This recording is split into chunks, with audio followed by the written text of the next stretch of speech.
another car review. Here we go.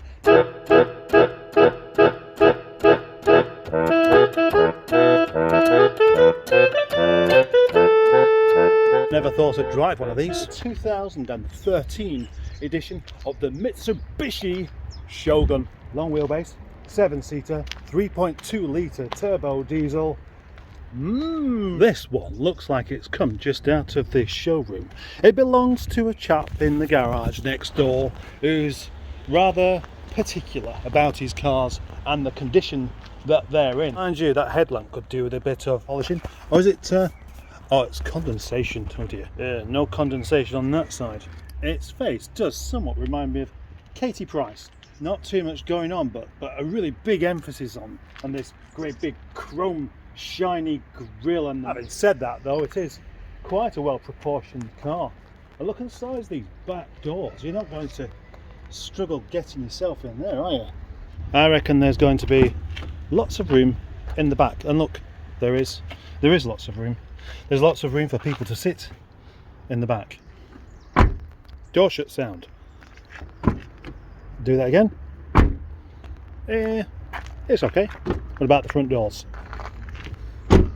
Bit heavier, just like me and its owner. On the back we have its spare wheel, its shiny spare wheel, stuck to the tailgate and hugged into submission to make sure it doesn't come back off again.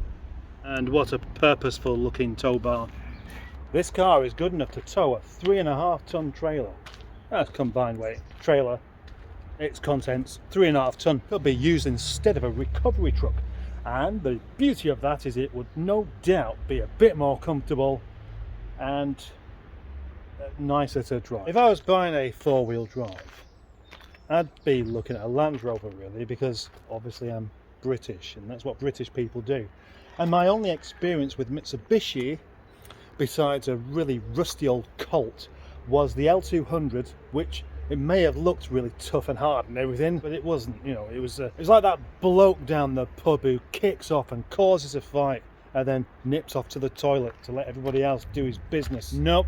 This is not the time and the place to start talking about my Mitsubishi L200 breakdowns.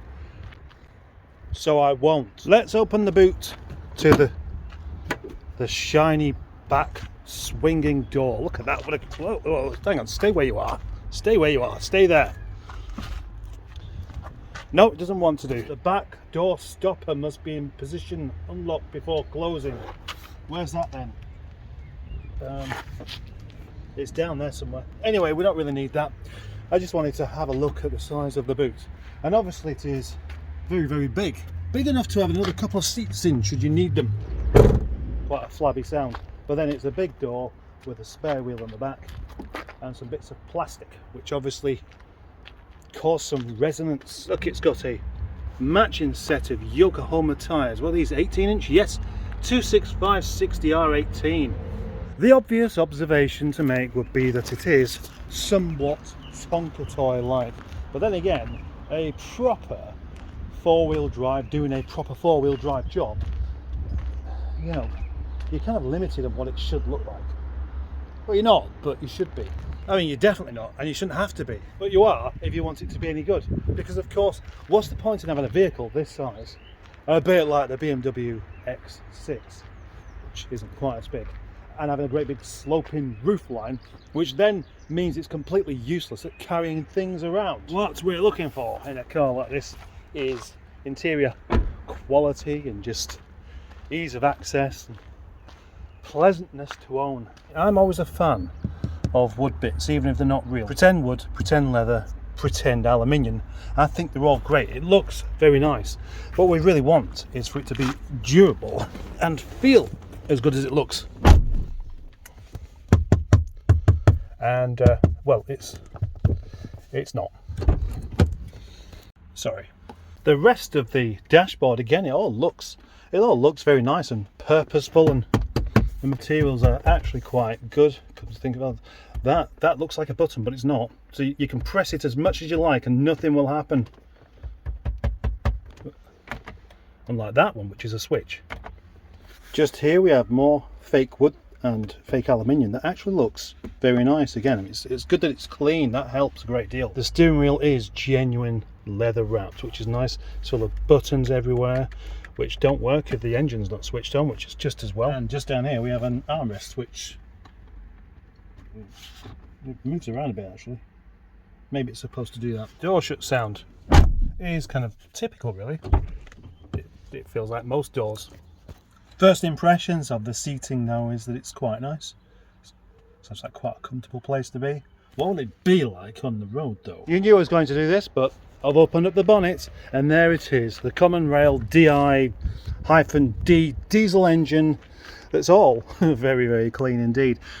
This engine bay is cleaner than the driver's seat of most people's cars. Please don't write a letter of complaint. That is just an observation, not an insult. I'm surprised it doesn't have any gas struts to hold the bonnet open though. I could talk about the history of the Shogun, its reputation, what it's good at, what it's bad at, but that would involve having to do some research, which I don't tend to do. So I'm not going to start now, am I? Not for a big brown Japanese box. That's the engine switched on. And it is quiet. It's going to be a 6-cylinder, isn't it? Of course, now the engine's switched on, you can see all these other bits here, like this stereo. There's a rather fancy stereo there, which I won't talk about. There's a rather nice display there in a colour that contrasts against the blue there. And the dashboard is all rather nicely lit up. Revs up to 4,000 RPM. That's not a lot, but it shouldn't need to be. There's not much diesel in this actually. Means I can't go very far. It's currently in rear wheel drive. So we could put it into 4H, which is 4-wheel drive, or 4HLC, which sounds like some sort of chemical equation. And that is diff lock, I think, 4-wheel drive. And then 4LLC, which is, well, panicking wheel drive.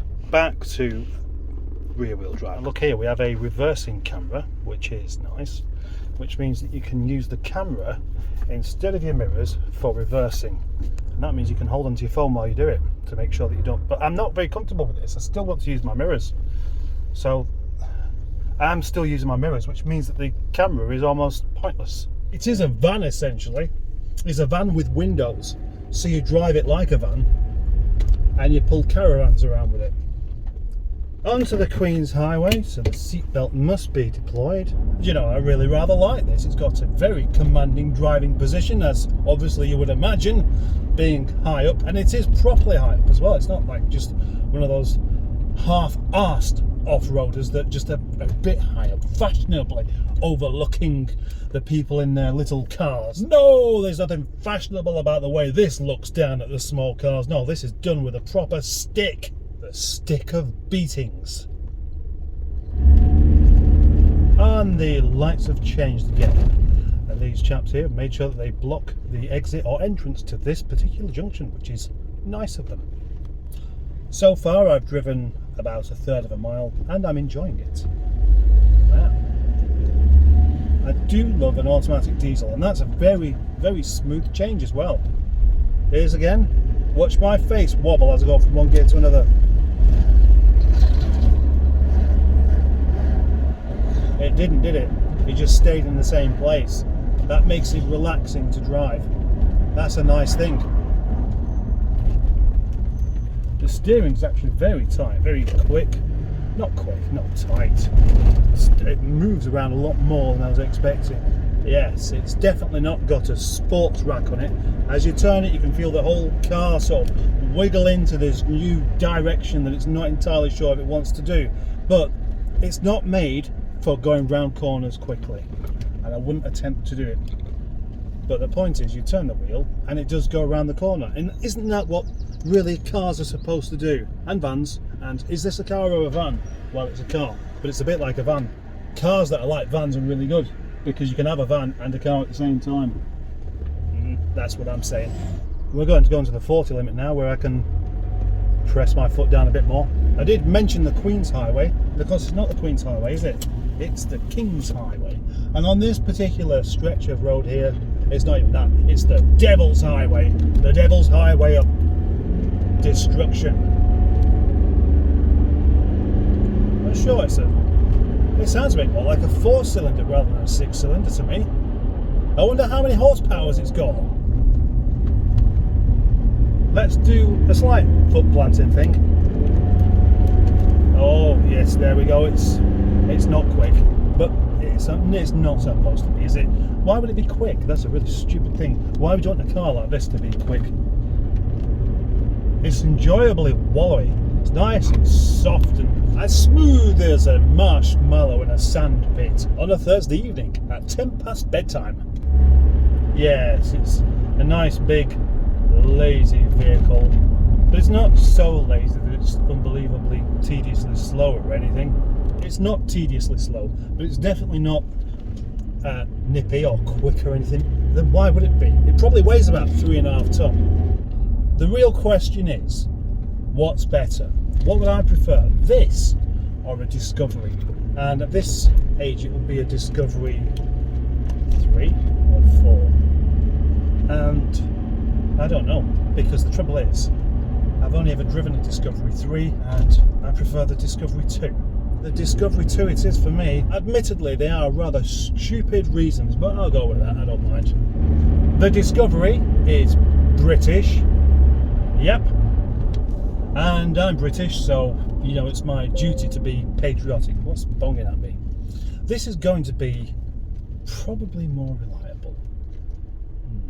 This is more the kind of car that you would actually depend on to go across the desert in, possibly. But at least, you know, if you do break down in the desert, you can be in a car that you like, and that would be the Discovery 2. So, there we go. That is my completely irrational decision making on display for you right now. As for the looks of this car, I think it looks great.